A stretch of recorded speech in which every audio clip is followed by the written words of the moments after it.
to all of you guys. Ganda talaga tingnan guys.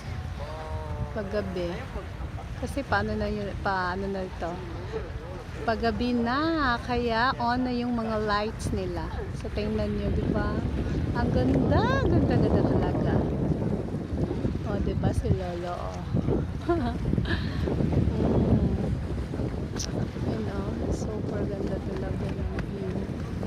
Tsaka, pansin nyo yung langit. Tingnan ng langit. Pero yan sana sa sunset. Oops. Oh, diba? Grabe, ang ganda dito guys. Kaya guys, sa lahat ng gustong pumunta ng Cebu, sabihin nyo lang.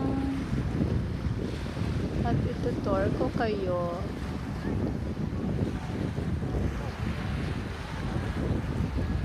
Tingnan mo yung langit. Oh, galing.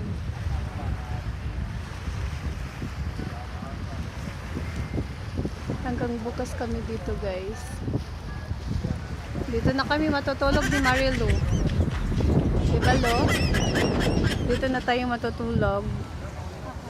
Oh, diba? Dito na kami matutulog ni Marilu kasi wala kaming ka-date. Kaya parusa sa amin dahil wala kaming ka-date. Dito kami matutulog.